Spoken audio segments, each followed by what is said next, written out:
just to let you know,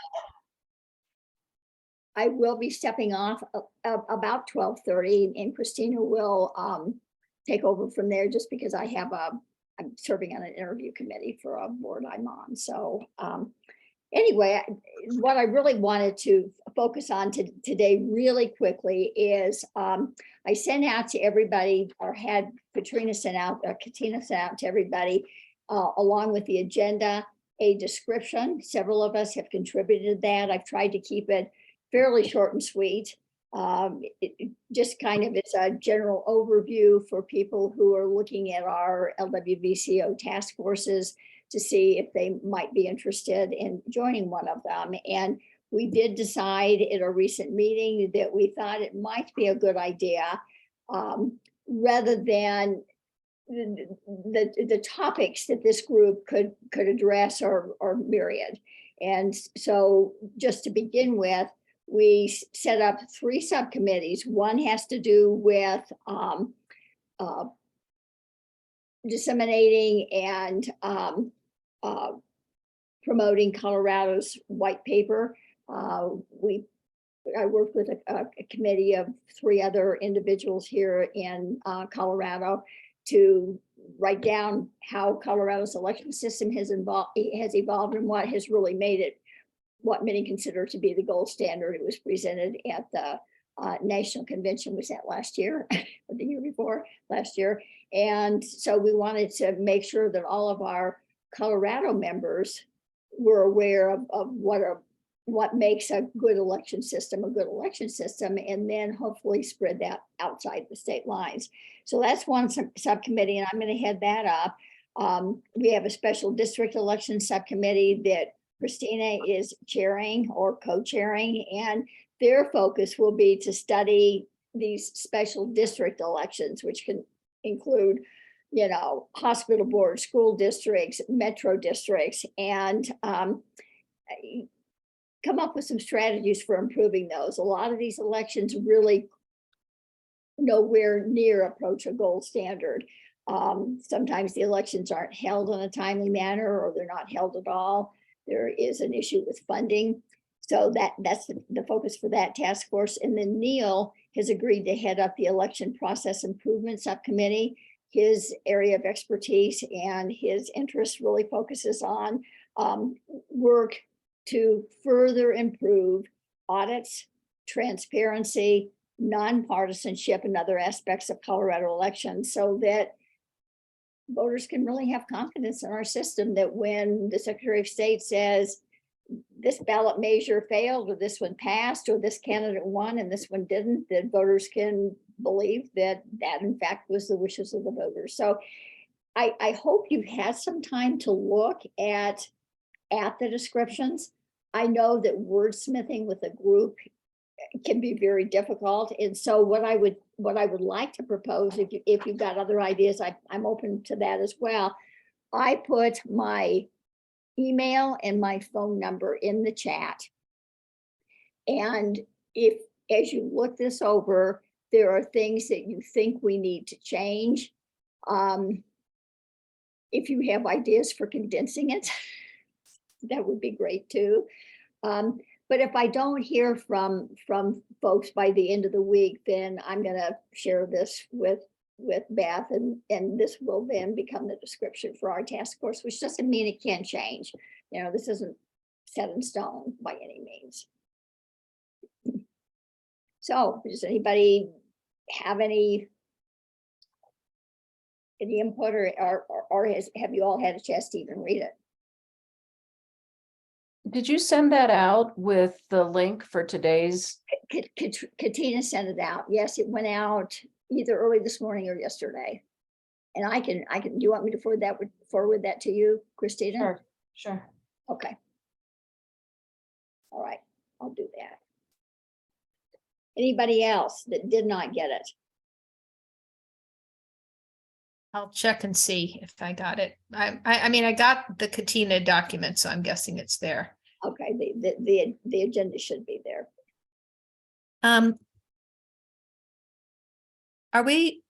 I'd love to hear from Pat Berger, and who hasn't introduced herself yet, and I'm putting in the chat an event that the Larimer County League is doing on July 10th that I'm going to attend. I got an email from Brian and he's interested in telling people about it. So Okay. maybe Yeah. Pat will be there and I'll see her there. Yeah, hi, everybody. Yeah, I'm on the board of the Larimer League, and I am the board liaison for our election reform group. And so I thought I would just sit in and find out where the connection might be with the task force and our election reform folks. They were very helpful in getting ranked choice voting voted in Fort Collins not too long ago, last election season. And that sounds like, Karen, you've got some good stuff on proportional representation, maybe on the docket to take a look at. So that's what Brian is speaking about on July 10th, a proportional representation, maybe a little broader look than just ranked choice voting. So I'm just here to listen and learn. Is there somebody from the Larimer County League who would regularly attend the alternative voting methods task force? We've had Jody Deschen, we've had Kathleen Schmidt, but it would be nice if there was somebody who regularly attended. So Kathleen took a break after all the work she did on ranked choice voting. She's going to be back, I believe, in September. The election reform group does not meet in July and August. So my guess is it would be Kathleen. The woman, Janet Schultz, is who has been standing in for the leader of that team, might also be another person. So is that a separate task force to this one? Yes. Yes. Okay. Yeah, I don't know. I would just say Kathleen is still gonna be involved. She needed a break. And Janet is a likely person. Janet Schultz might be interested. I collected signatures with Kathleen in Fort Collins Okay. for postcards for city Great. council. Yeah. All right. Excellent. Well, I wrote some of those postcards. So yeah. All right. Thanks. Yeah. If you're not aware of some of the other task forces, you can go on the LWVCO website and it outlines, because there are many. I didn't realize there were so many. Thank you. I'll put it on the in the chat. Okay. You go to the advocacy Yeah. page. Okay, thank you. Let me get through this really quickly. Sure. My time is short here. What I am envisioning, and we don't have to do it necessarily this way, but my vision is that we will break into subcommittees. The suggestion was made to maybe do separate rooms, but I really think that probably will be a lot more effective if those people who have agreed to at least initially chair those subcommittees, if they will set up separate meetings with their own agenda and their own topics that they want to discuss. And then this group will serve kind of as a clearinghouse, and we will meet on a monthly basis so that we can get input from those three subcommittees. And if something else comes up and there's an additional subcommittee we need to create, that certainly is not an issue. So I'm looking at it from the perspective of the subcommittees do studies, they report to the body of the whole, make recommendations based on conversation with the whole group. We then bring in the LAC, Andrea Wilkin, who is our legislative liaison, and then hopefully come up with some things where we can have some concrete action. Does that sound like a plan to everybody? Do others have ideas for doing some other things as well? I know Neil and I have talked about this a little bit. I don't know whether he's had a chance to think of. I do think that's the best way, Karen. Okay. Then one thing we do need to decide on today, one of our members who really has been working a lot with Neil on ranked choice voting is not able to attend on Wednesday. She's a grandmother who is caring for some of her grandchildren, and this time on Wednesday just doesn't work for her. So Tuesdays and Wednesdays look like they might be the best. Some people said, I don't want to do Monday because I'm trying to get ready for the week, and Friday's not always a good day because we're trying to get ready for the weekend. If Tuesday or Thursday, could you give me a show of hands of who Tuesday would be the best for? And I'm looking at meeting still the same week of the month and the same time at noon. Okay, did you shake your head, Christina? That doesn't work for you? I have board meeting on third Tuesday, and I have what we call our unit meetings on the second Tuesday. Okay, how about Thursday? Well, Thursday will work for me. Will that works for Neil? Looks for you, Celeste? Better for me than Tuesday for sure. Oh, great. Jennifer, Pat, I'm fine. is that okay with everybody else? Yep.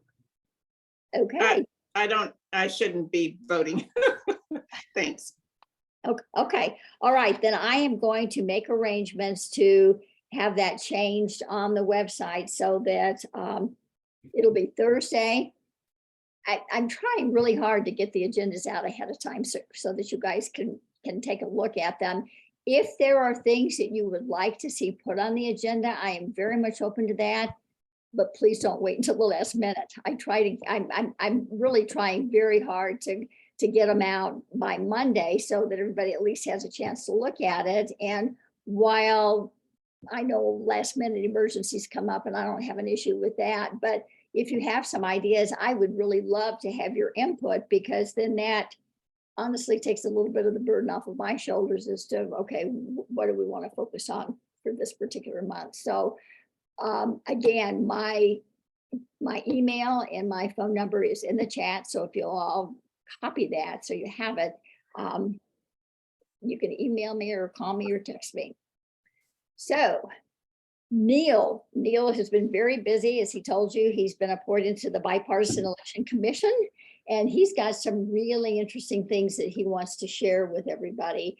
So I'm going to turn the floor over to Neil. And at this point, I'm turning it over to Christina to serve as the host. Thank you. Neil. Well, thank you, Karen, and thank you, Christina, and really everybody, because it's only when lots of people express interest and show up that we can get things done, as I know that we've all heard from many influential folks. So I don't have a lot that I want to present in a formal way, but let me cover a bunch of points. First of all, so we did have a subcommittee meeting last Saturday, and we have also had discussions via email and text. And we made a lot of progress last Saturday on refining some ideas, in particular around election audits in Colorado. I actually helped write the software that we use to audit elections in Colorado, and I've written software elsewhere and help define how they happen.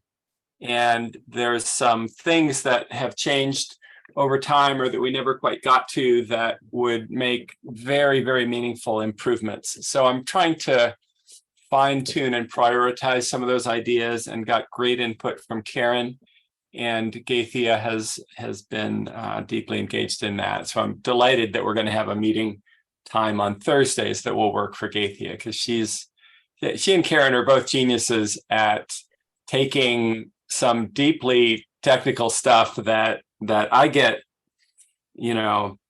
overly familiar with, and have to be reminded how to explain it in everyday language. So in addition, you've seen some language as part of the agenda packet for this group that was the subcommittee descriptions. I think we're probably going to tweak that a little bit, and we'll have an update at the next meeting. But just to make it really communicate what we want to do and how we want to do it. So on then to the bipartisan election advisory commission of the Secretary of State. We had a 3.5-hour meeting on last Friday, and that's only like a week after I learned that I was actually appointed to it. So I didn't have a lot prepared there, although I think the league has a great opportunity there to make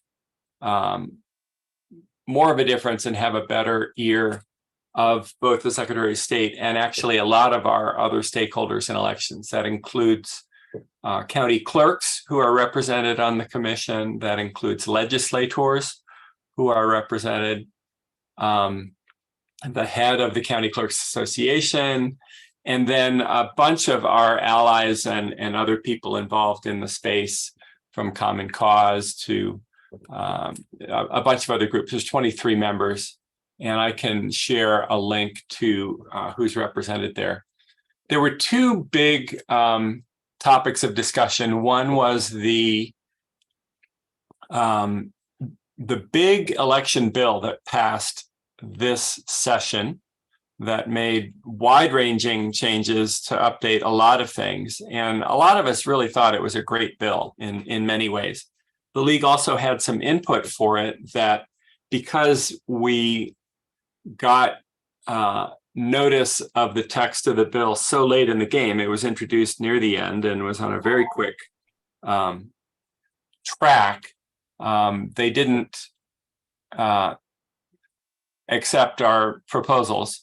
And I brought up the proposals to the commission, and they said, well, send them to us and maybe we can consider them for the future. So we didn't go into any details, but that's just one example of how, as this group comes up with ideas, we can try to forward that in a more formal way and get it on the record for the commission and get feedback from others, and hopefully have it on the inside track instead of on the outside track when bills are proposed or when rules are proposed, because the Secretary of State, of course, also does rule setting for elections in Colorado. Another major topic of discussion was a recent security report out of Georgia. There's a colleague of mine that did, two colleagues of mine that did an amazing, they had 3 months to actually sit down with one of the latest and greatest voting systems that is used extensively in both Colorado and Georgia. That is the vendor. It's a Dominion voting system. We use different versions.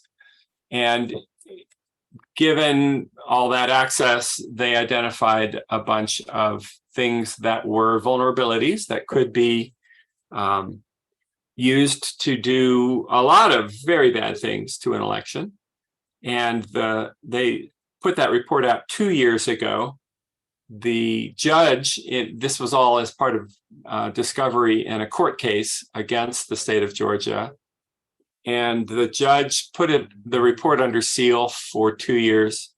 And now that Dominion has certified the equipment that fixes the bugs, they released the whole report, which is really kind of the ideal way. It was very slow, but the ideal way to handle security problems is to have open-ended review by top experts in the field, and to communicate that to the vendor and to get them fixed, and then to roll them out. In Colorado, they made very clear during the meeting that Colorado had done its own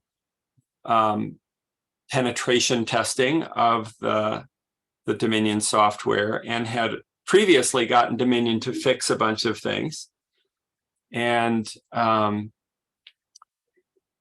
had rolled out those changes already in Colorado in previous elections. So Georgia uses version 5.5 from 2018 or 17, depending on which aspect of the date you look at.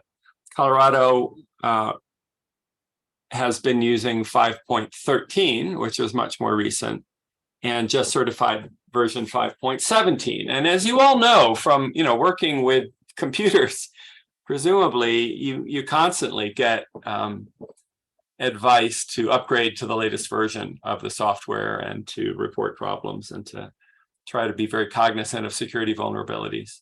And so the state of Colorado has been proactive in not just upgrading, but in reporting and surfacing bugs.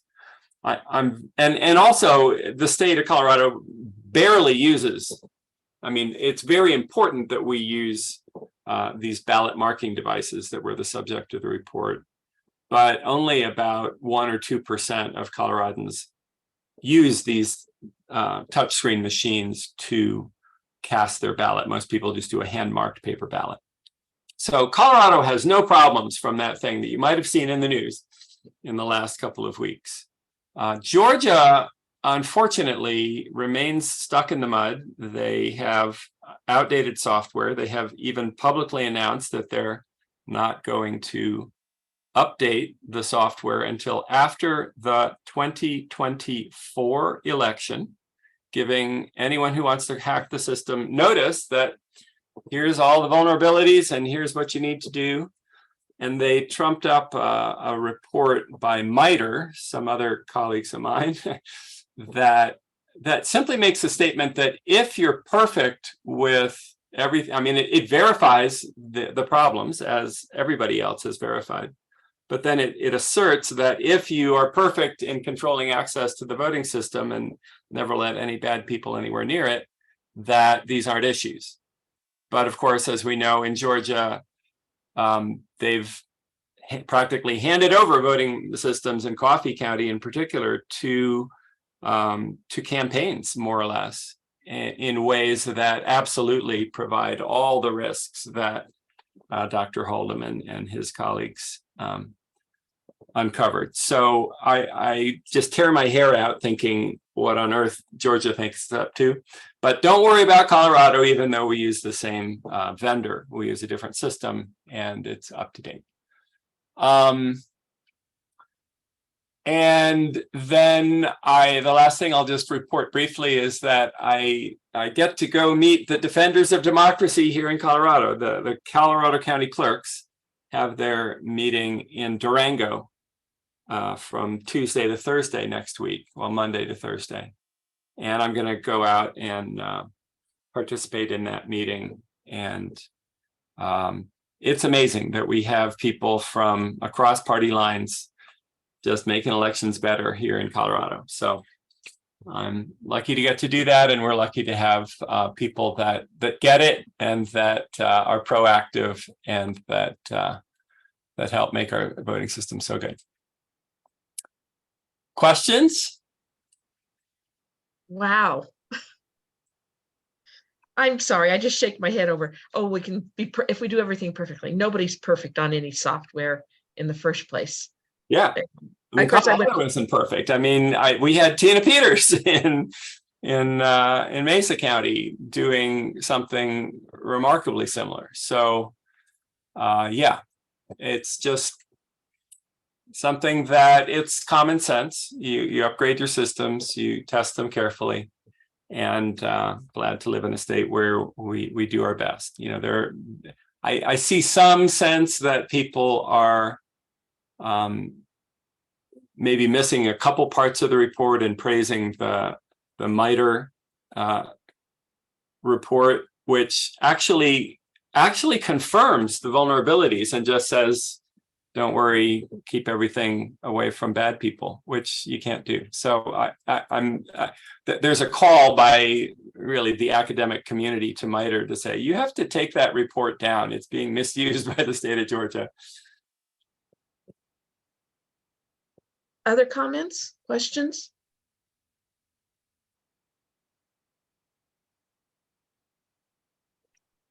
Neil, I put the Bipartisan Election Advisory Commission link in the chat, so you don't have to.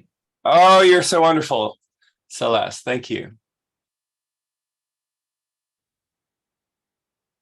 If Yeah. there's anybody you want to ask people, ask elections about, they might be on this Election Advisory Commission. I've already got something for Neil to talk to Judge Schode about Right. at the next time they meet. Unfortunately, they only meet about 3 times a year. Right. But I mean, we can send emails around and communicate with the rest of the group and so on more often than that. So don't hesitate to send something that can probably still be on the record for this meeting and can be, brought up in front of the commission via email and other methods. That's something I need to remember to bring to you and then bring to the commission probably as we get deeper into the special district stuff. Okay. That's great. And absolutely the special districts. I mean, the Colorado, the Secretary of State probably tries to avoid getting too embroiled in those problems, but legislators and Michael- others are on the commission. So I hope that they dive in deeply. Michael Valdez from the Special Districts Association is on that committee. Yes. Yeah, he was at the He's one meeting of the on people. Friday. And, he's a lobbyist. I don't know. I think he works for the people who organize the special districts, not the voters in the special districts. Christina, you probably know better than I do. Yeah, we've recognized that group is far more supported by the developers and has very little interest in what the voters think. Yeah. Yeah, but there's, the commission has 23 representatives and a lot of them are very much in tune with our concerns. So if there was, a kind of a one-page summary of the input that we have, or in whatever form, but of course these things are always most helpful when it's of a size that you expect people to catch their interest and get them digging deeper, then that would be really, really helpful. And I'll just also close by again being excited what I just learned this morning that I get to. I've done this in the past with the Wikimedia Foundation, but I will once again be able to dive into proportional representation for an influential global organization. So be interesting to, just get the practical experience that comes from that. And we do use open source software and we do publish the ballot so that people can calculate what the actual results ought to be, which is some of the feedback that we have for our own county here in Boulder and in Broomfield in terms of ranked choice voting, because there are so many ways to tabulate that. You really have to make it all completely transparent and allow people to check the calculations, because I mean it's really astonishing how many little tweaks there can be in, like what happens if somebody skips a point on the ballot, or if they mark two things at the same level, or it's unbelievable, and they make a difference. Anyway, that's my input. I'm putting one more thing in the chat about Thursday's Boulder City Council study session where the Boulder County Clerk is going to talk about the first implementation of instant runoff voting, which is a form of ranked choice voting in Boulder this fall. That's going to be an election we're interested in following immensely, because we want to see how Jeffco at least see how you do on this. Well, I think Broomfield's going to be more interesting because they've got multiple elections going on. And they're also right now in the midst of reviewing their charter, and they're considering changing the number of city council members they have. And I'm encouraging them to look at Portland, Oregon, which has recently adopted, after an 18-month study, the voters approved going to proportional representation.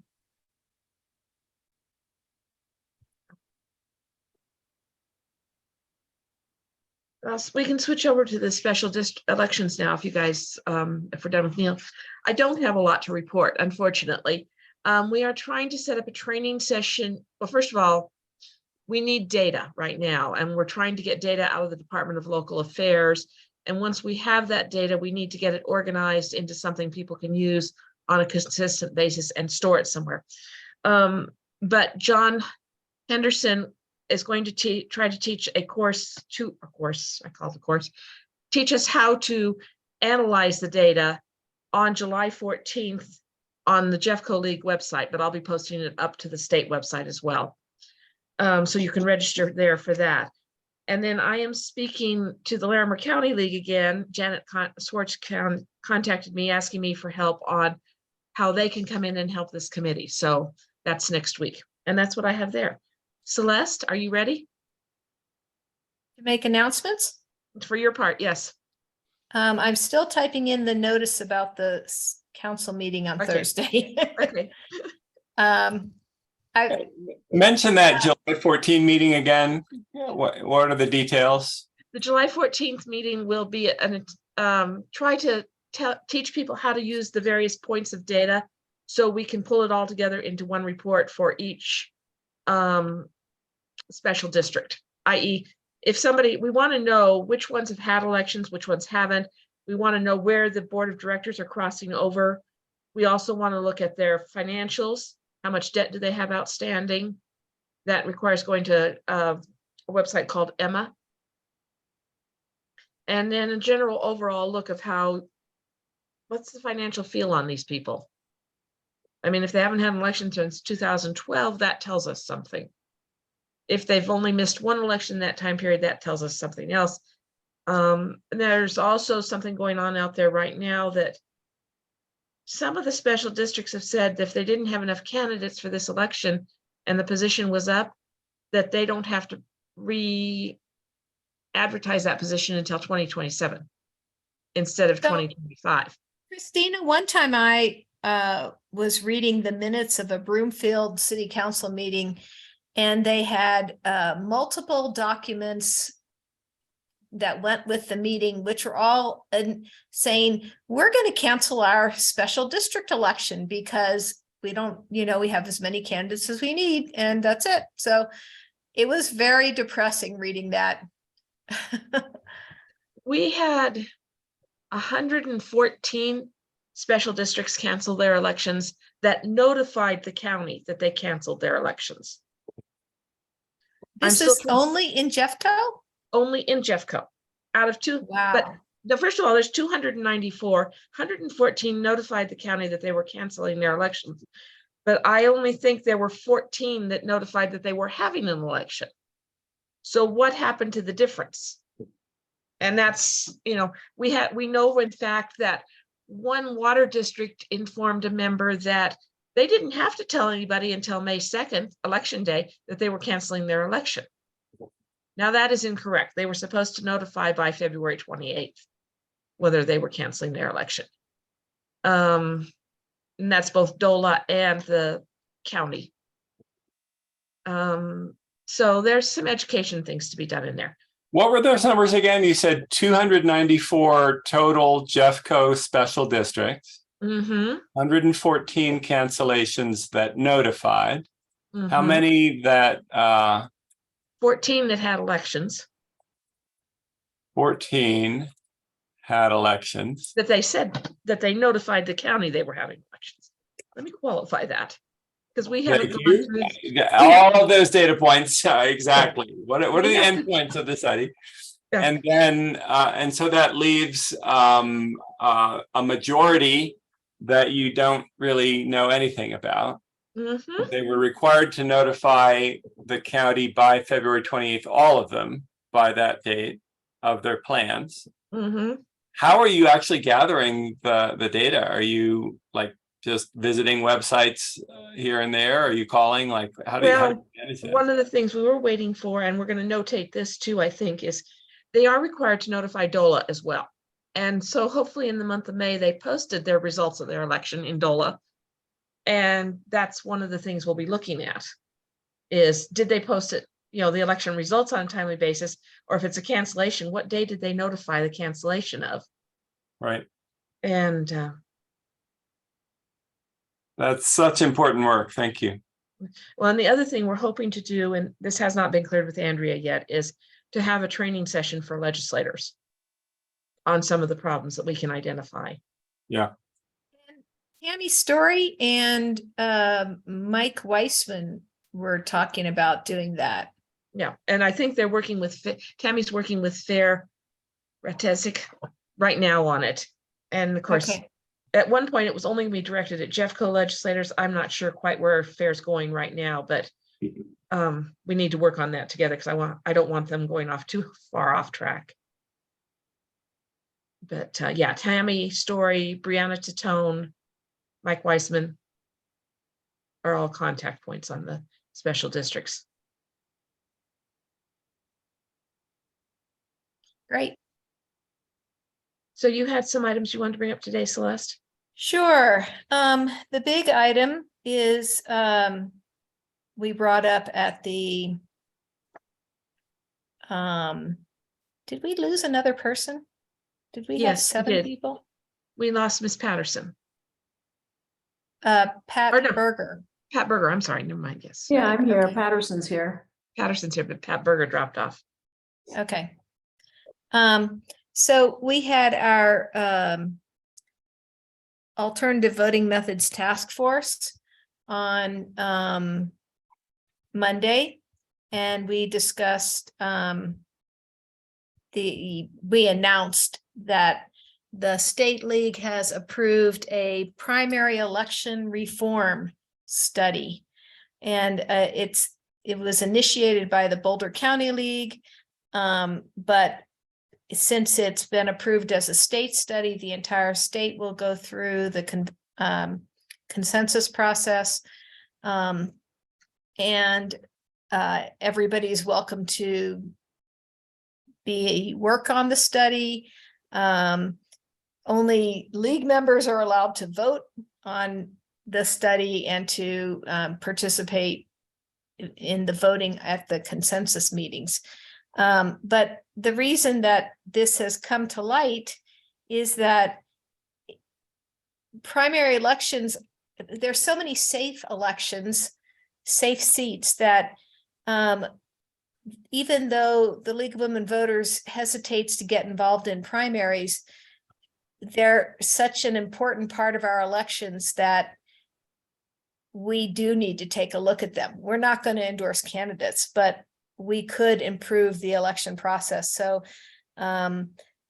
we have a lot of questions on what is the role of primaries? Should we have them at all? Because some places are getting rid of partisan primaries. Here we have semi-open primaries where unaffiliated people can vote in Democratic or in Republican, but not both primaries. You know, New York City uses fusion ballots. I mean, there's so many different questions.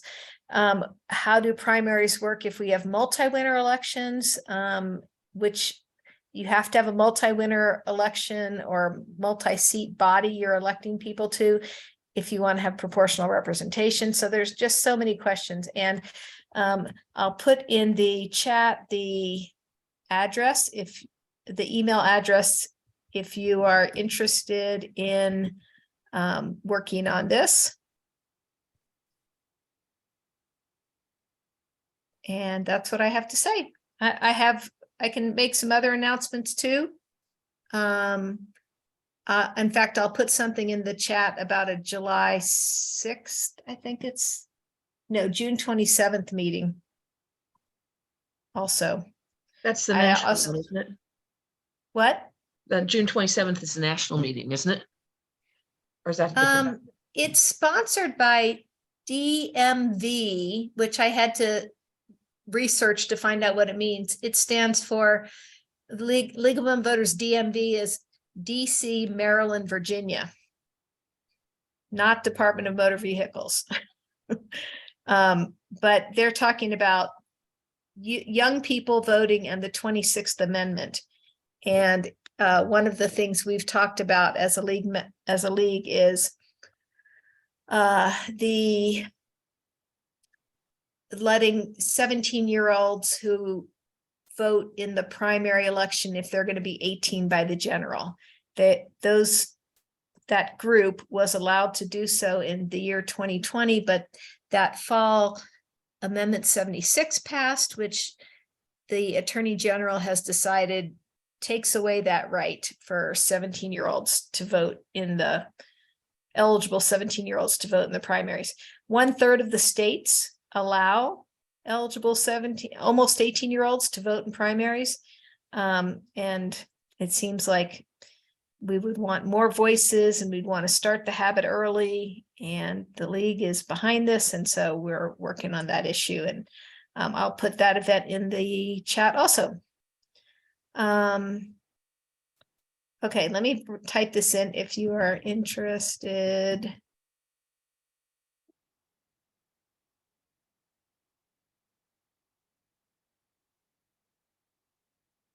And then I can make 2 more announcements. Okay. Okay, I'll put the June 27th event in there in a second. Just to let people know, there are 2 other local studies that the Boulder County is working on, not as vigorously as we probably should, but one of them is, how should we elect our county commissioners? We have a position, and it seems to be ready for review. And I know Christina's league has a position on how many county commissioners Jeffco should have. And a couple bills seem to come up every year on county commissioners. So it'd be really good if we had a position, and if we do a great study, we could probably do a concurrence at the state level, but that needs to happen. And that just got approved recently. And then the other local study that the Boulder County League is working on is, and I'll put this in the chat so you don't have to worry about it, Christina, taking notes, is the election timing study. And this has been an issue with the Pikes Peak Region League. They've actually, along with some other groups, sued the city of Colorado Springs to move their elections from April to November, because they have lower turnout in April.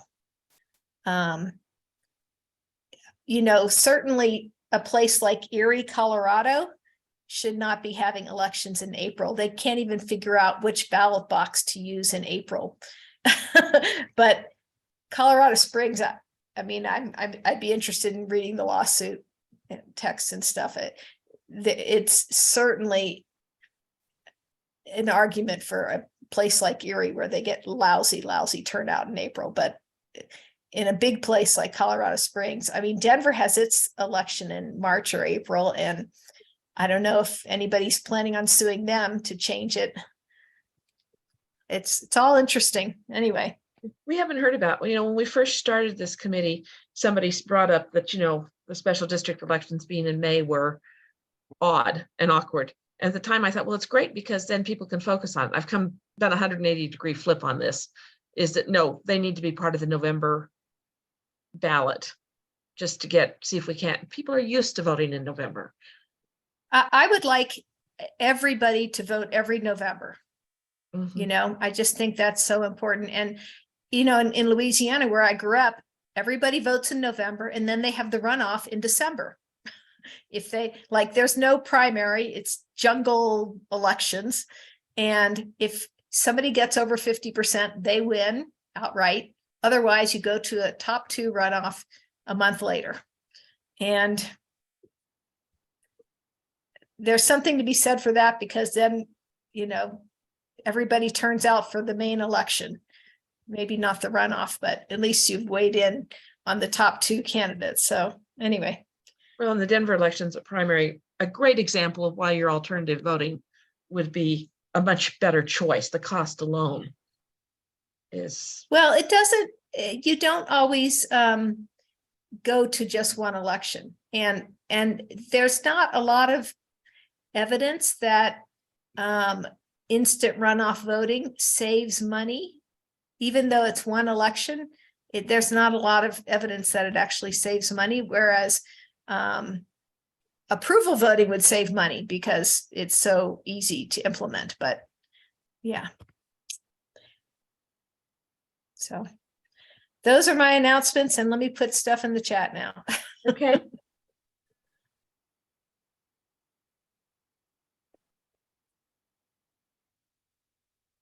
Dee, Jennifer, do you have any questions? No, it's very interesting. I'm stunned by some of the data Neil presented. Georgia, wow. No, this is very interesting. I still don't understand why Georgia's doing what they're doing, but yeah, thank you.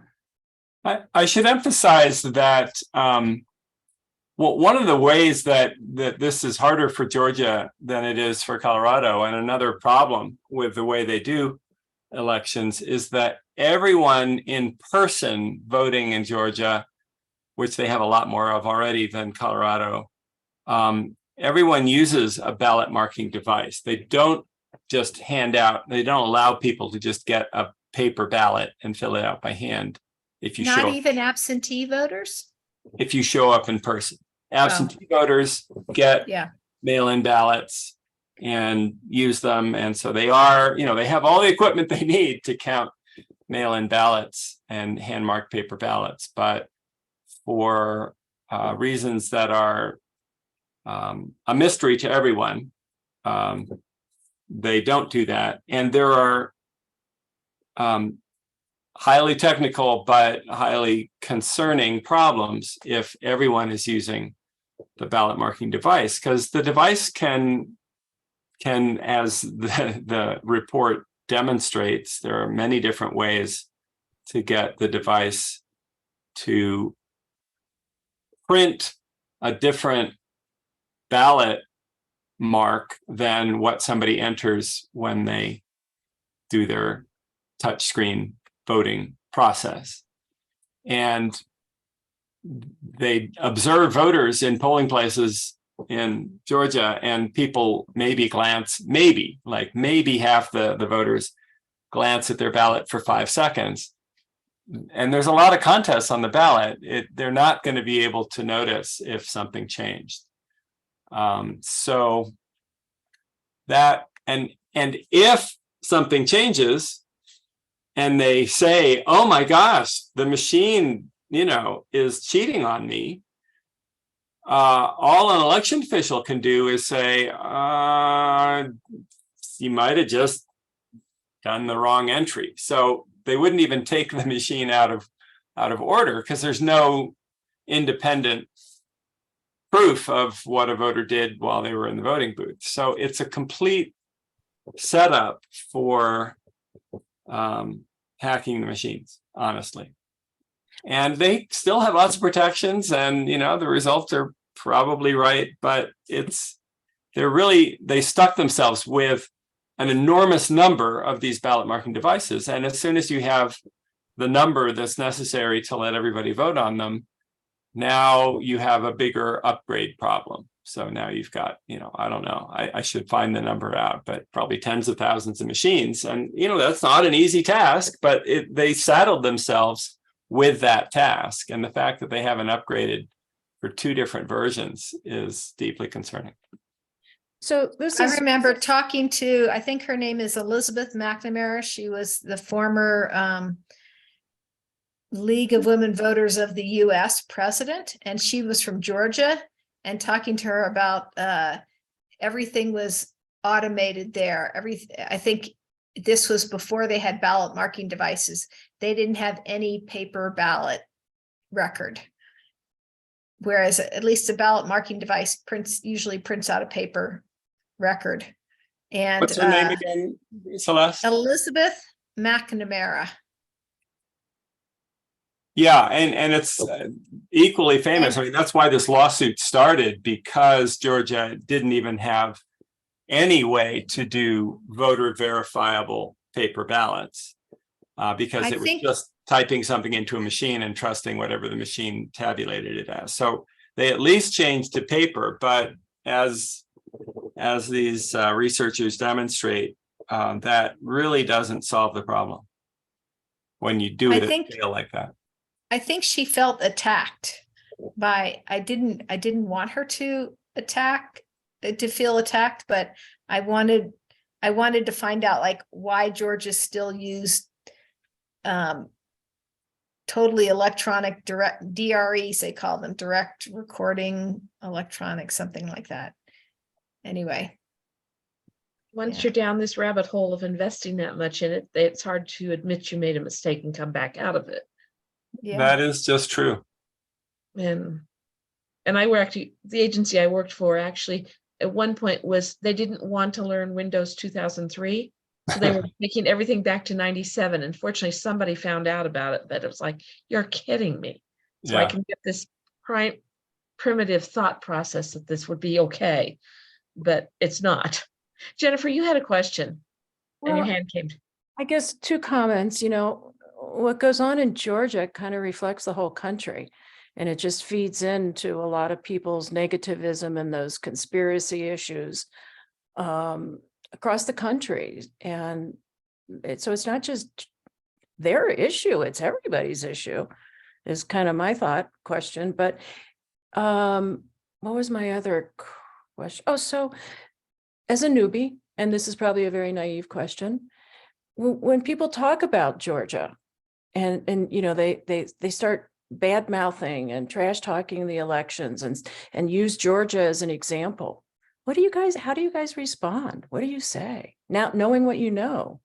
No, it is very challenging. The researchers are extraordinarily clear in their report, and the plaintiffs in the lawsuit against Georgia are extraordinarily clear that they know of no evidence that anything was tampered with, and they know that nobody did. They're not accusing any of that. And so, we're all trying to draw a very bright line between what we want to present as just normal, everyday cybersecurity hygiene. You keep your software up to date, and when there are problems, you look for problems, you fix them when you find them, you go for transparency. I mean, these for many years.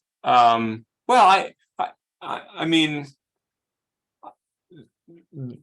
in different elections, different people, the losers are generally more interested in looking for problems, and that's been true since 2000 in Florida, and it was true in Ohio in 2004. And I mean, these issues keep coming up, and unfortunately, it has gotten, as you're exactly pointing out, hugely polarized in the last couple of years.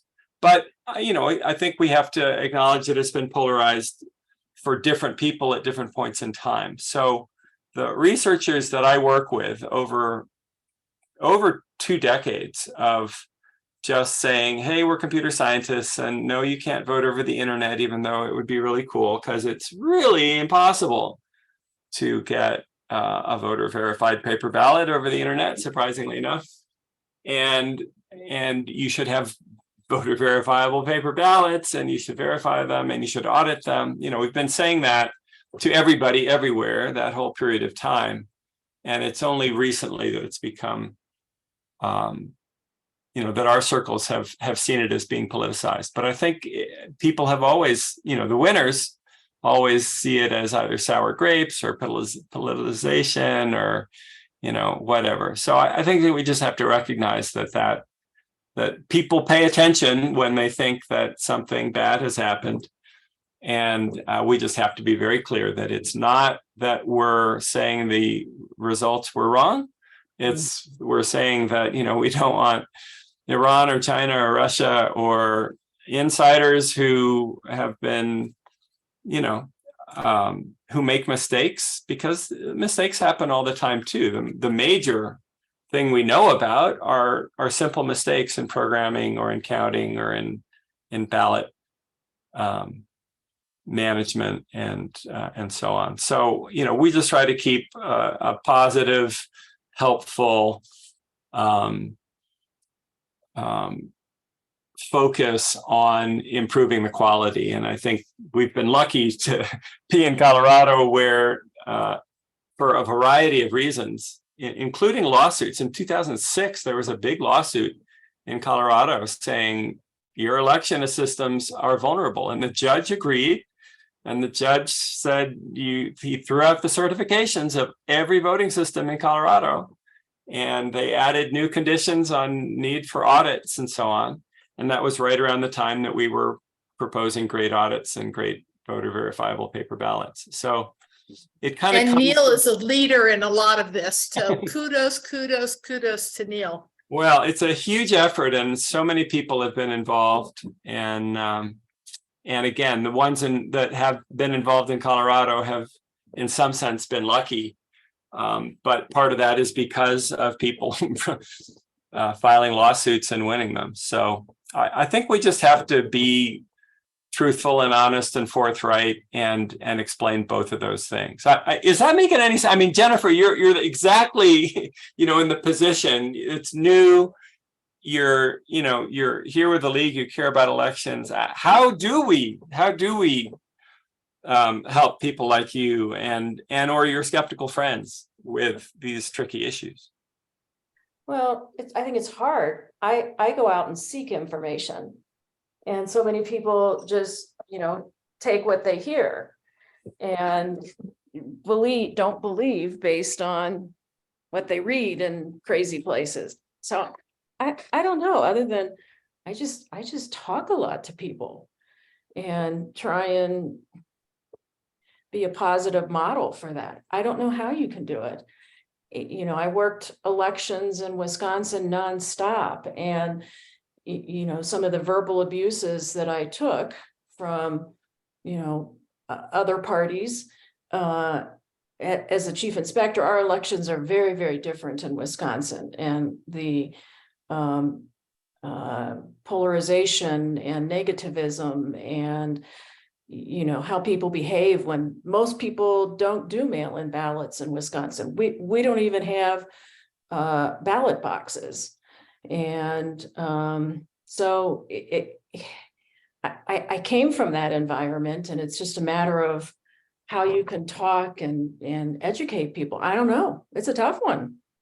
No, I'll actually give you a much better answer, which is kind of from the clerk's perspective. And I think they do, this is their job and they take it very seriously. And some of them, of course, are getting death threats and other just outrageous things.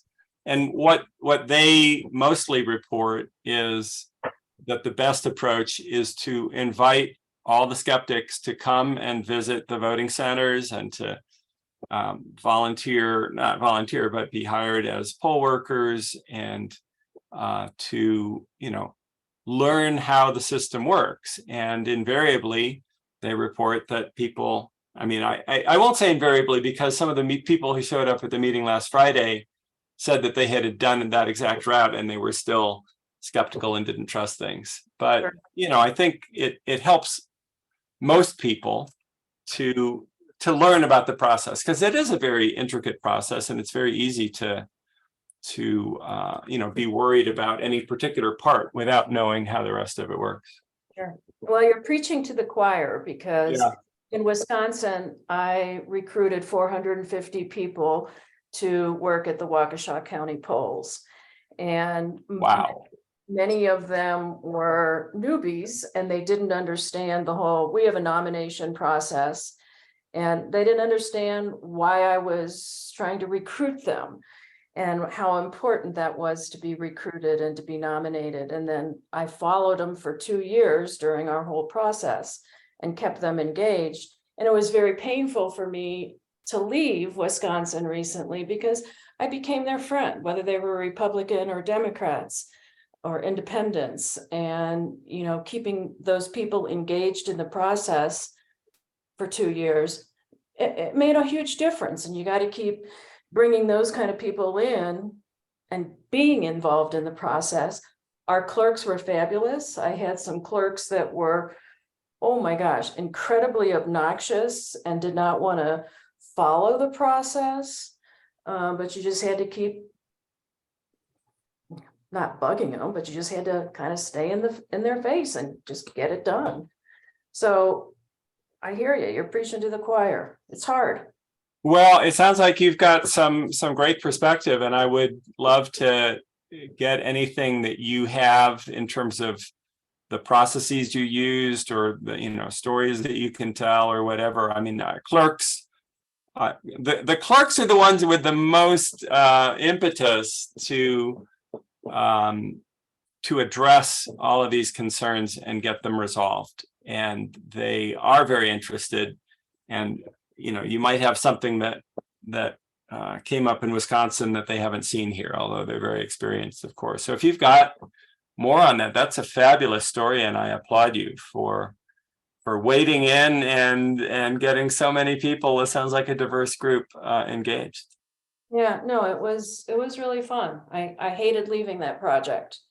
And I got to know a lot of the clerks personally, and I knew a lot of their kind of crazy quirks and their little games that they were playing. I had clerks who said I never sent them any poll workers, and I know I did.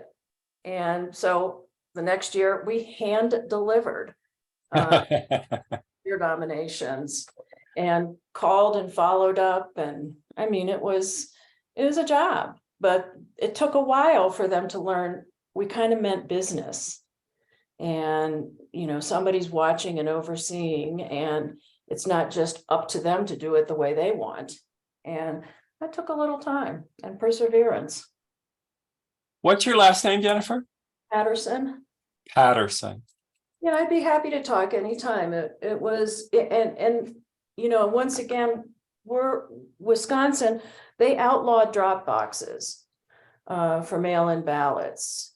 They made disabled people bring their ballot in and hand deliver it to the clerk during office hours. I mean, it was a lot of craziness that you can't imagine. Oh. I actually worked in the clerk's office 3 weeks before every election. I had a great relationship with my clerk, and I think she liked having me around because I don't know, she knew that people would listen to me and trust what I say. And I was out promoting the positive part of the election. And, she couldn't help what our crazy legislator was doing with trying to keep people from voting. So we also had this crazy thing, Neil, where on our absentee ballots, you had to have a witness signature. You know about that stuff? Yeah. And if you didn't have a witness signature, your ballot was rejected. But the other oddity that occurred in our legislature is, so you had to have your name, your address, your city, state, and zip. And if you didn't have 2 out of 3 of the city, state, or zip, your ballot got rejected.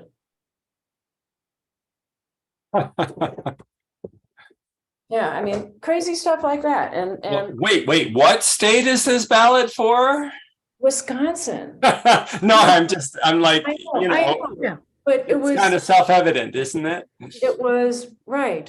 Well, she would, if you didn't have them, we couldn't accept them. And I tried to sneak one in once just to see if it would get caught, if I would get caught, or to see if somebody was really paying attention. And I think at my site, I don't know, we probably processed 10,000 plus ballots, and they found that one damn ballot that I let go through. So whatever, they're on it. It's crazy. It was crazy. Wow. There's a guy in Colorado named Harvey. Tell me his last name. I'm dry. I can't believe it. Branscombe. Harvey Branscombe.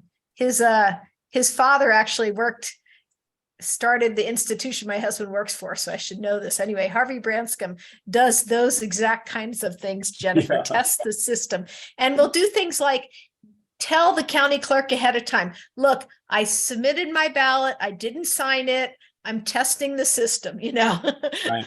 Yeah. Well, it had the city, Brookfield, but it didn't have the state or the zip. And I kind of logically thought, well, Brookfield, we know it's in Wisconsin. This is a Wisconsin ballot.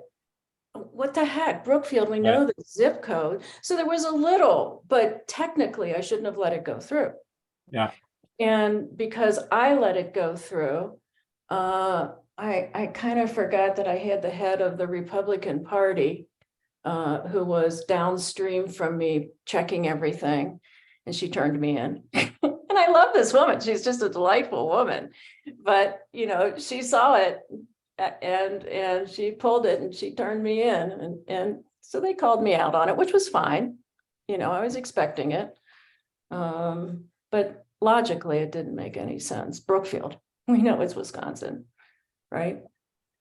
So Yeah. anyhow, yeah, I've got a lot of crazy little stories like that are, but also I think, you know, really getting people engaged in the process. And when they complain, come work with us. Let me show you.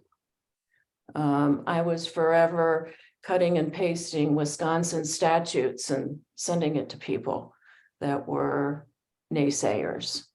What was your role in finding these workers? Well, it was a political role. The Democratic Party came to me, and it was just as, who was that crazy man, was wanting to take over the polls. We need to take over Steve Bannon.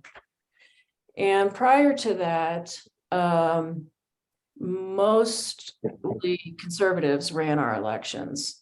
And so the chair of the party came to me and asked me if I would develop a process for identifying people and nominating people and getting Democrats into our polling sites. In Wisconsin, and I can't quite understand it in Colorado, in Wisconsin, you're supposed to have a certain percentage or proportion of Republican and Democrat poll workers. And then after that, you can fill other slots with independents or people who weren't nominated. So we had 37 counties in Waukesha and several hundred polling sites, hundreds of polling sites. So I put together a team of people. We pulled together a lot of different types of resources and started calling people. And I spent about 3 or 4 months making phone calls. And, you know, I had to explain why this was so important to get representation. And they didn't even understand that statutes existed identifying these representations. And then I was just a poll worker. And then my clerk wanted me to run a couple of our sites. And so I also did that. And then I got involved in kind of the voter protection with the Democratic Party of Wisconsin, and we developed some tools to educate. A lot of it was about educating voters. And she asked me 3 or 4 weeks before every election if I would come help in the clerk. She even paid me a whopping $16 an hour. And if I would, so anyhow, I then was registering, I was sending out mail-in ballots. I was receiving them, and we were logging rejections versus, you know, and in Wisconsin, you can reject a ballot 3 times. The voter can correct it like 3 times. And so I was tabulating, you know, I think she just liked having me around because, not that I brought any credibility, but I know we're not supposed to talk political stuff here, but I kind of represented the Democratic Party. And I told all my clerks, nobody should be giving you any shit. And if anybody does, you let me know, because I will talk to them personally. Because a lot of voters and people were giving our clerks a really hard time about the whole system and et cetera. So I made that pledge to all the clerks. You call me, and I got phone calls, and I followed up. And so, but it was I mean, you really had to make a commitment and an effort to build the clerk relationship.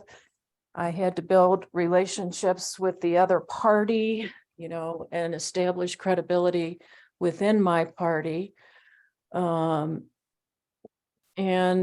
Waukesha, we really started turning around how some of the sites were being operated. And, a lot of our poll workers in the past were intimidated and humiliated and didn't want to work unless there were other party representation at the site, and we changed that. So it was a big process. How big is Waukesha? How big is Waukesha? God, that's a good question. Population wise, somebody could Google Yeah, it. any number that seems most at hand. So, Milwaukee, then Dane County, and then Waukesha. We were the third largest county in Waukesha. And Waukesha was a massive transition. Whoever won Waukesha was going to win the election. So we had tremendous pressure to do everything perfect. And to, if somebody wanted to look or challenge, Waukesha needed to be perfect. Got it. My goodness, what a great set of insights. And, I mean, obviously everybody's personally involved in elections in different ways, but I think, the bottom line is finding the ways to involve people and get their input and make sure that they know that the officials are trying to make things better. And that they can have a role in making it better. Exactly. And I just wish they were having more success in Georgia, but your point to begin with is exactly right. We hear national stories from, usually from swing states and swing counties like Waukesha. Yeah. And if we can't fix problems there, then it affects perception everywhere. Sure. So you guys, that's what I like to do. That's the kind of work I want to do. I don't know where to find that kind of a role in Colorado, or, how I could take this knowledge and build and add to it, or contribute or create. I don't know where. You may be in the right place right now. Frankly, what I know about Douglas County is, and I don't mean to play party here, but I have some friends who are diehard Republicans. They were actually sent up into Denver County because Denver did not have enough Republicans. Oh. And there were more than enough Republicans in Douglas County. So getting encouraging people, and maybe we can even talk with Karen about starting a program of something like this. I don't know which counties are short on having election workers. But again, getting people to turn out for this and working on it is crucial. Absolutely. And getting, so that we have a proper representation at the poll workers. Absolutely. And, I'll tell you, I haven't reached out. Obviously, I'm a Democrat. I haven't reached out to the party because I'm terrified I'll get sucked in. And, but I will, if I need to, I'd reach out to the Republican Party also. And I feel like I am in a little bit of a sea of conservatism where I live now. But I'm okay with that because I think I can slowly, seep my little attitude and values in and talk to people, Well, it's interesting that you bring up really, again, all these topics. Because I've been submitting comments to the Secretary of State and engaged in this stuff for a while, I've gotten recent calls and have been working for a little while with, and I mean, I've been promoting exactly the same sort of thing that you are in terms of let's get rational people from all kinds of perspectives to help us continue to improve things and have it make sense from their perspective. And, you know, sometimes that's not possible and sometimes it absolutely is. And so there's a fellow, Michael Raish, who has a more conservative group of people who are trying to improve things. And, you know, right off the bat, he's like, and by the way, you know, I'm not trying to relitigate old elections and stuff like that, but I'm a CPA and I know other CPAs, and we recognize that there are things that give us pause, and it sounds like you agree. And so we're trying to make things better. So, you know, I don't know if you're, I mean, what I have dreamed of for a long time, and I'm not kind of the get on the phone, make calls, turn people out kind of person. I'm a techie kind of person, but I have often wished for, and my colleagues have wished for, more league members or others to show up at audits in particular and show interest in them and you know, observe them in all the counties and make sure that the information makes sense. And I'll just tell you, as actually the person who specifically wrote some of the code that exposes information about the audit on the Colorado Secretary of State's website, it doesn't make a lot of sense. You know, it suffers from kind of a techie dumping all the information rather than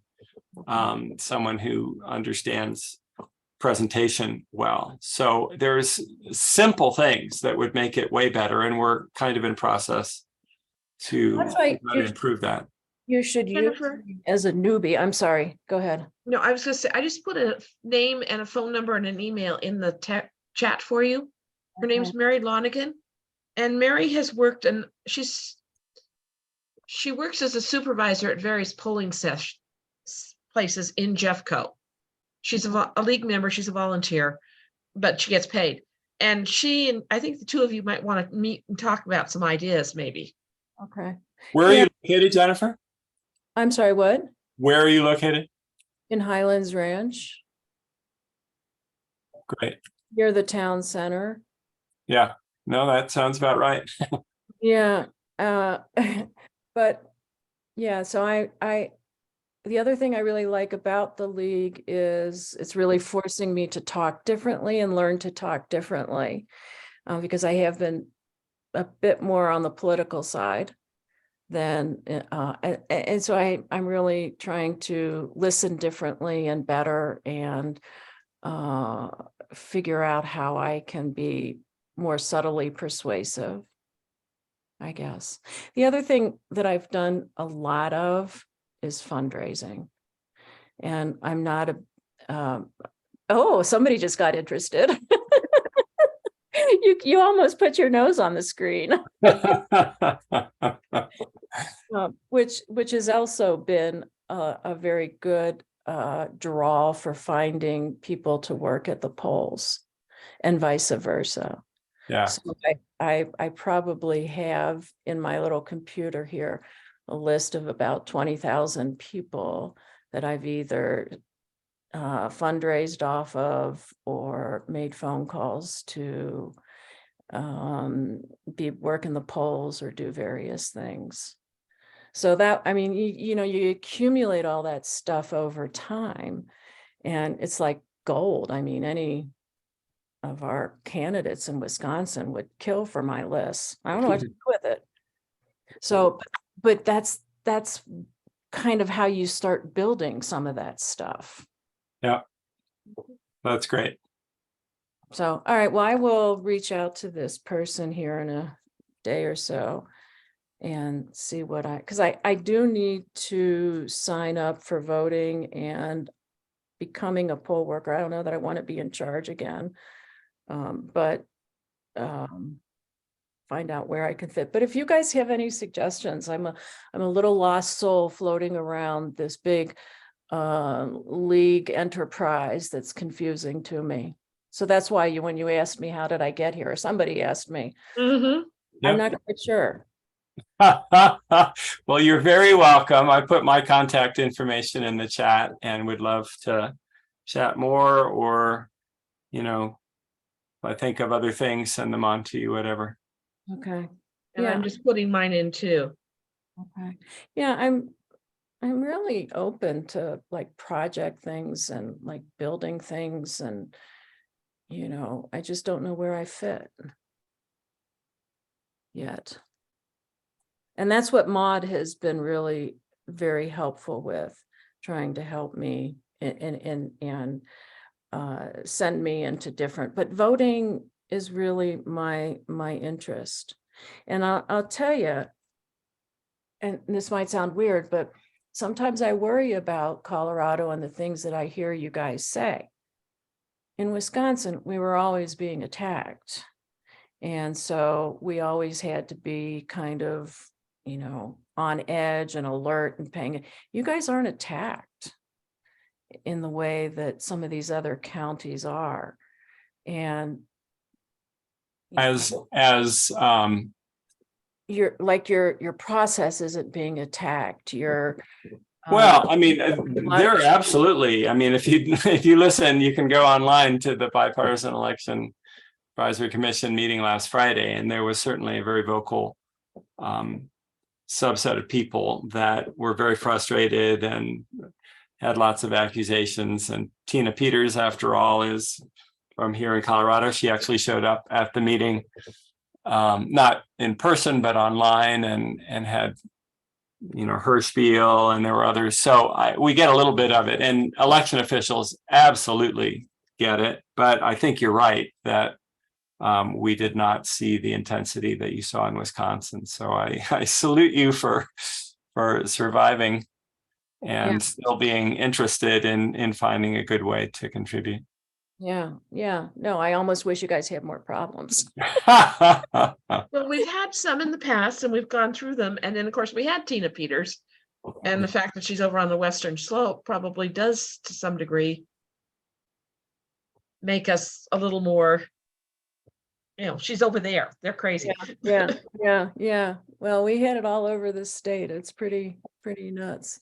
Well, we But- will actually, at the Colorado County Clerks meeting next week, we will have Gabe Sellers, who is the election administrator in Georgia, and Jocelyn Bennett from, Very interesting. showing up at the meeting to give their kind of out-of-state experiences. So, Is this an in-person thing, or Yeah. is this, oh, wow, that sounds interesting. Yeah. Well, I'm listening and watching, and keep me in mind for things, and I'm just going to keep learning. Absolutely. well, get in touch, and we'll try to respectively find things that might be of interest for you. Okay, sounds good. All right, thanks you guys for sticking out here for so long. Wow, You're welcome.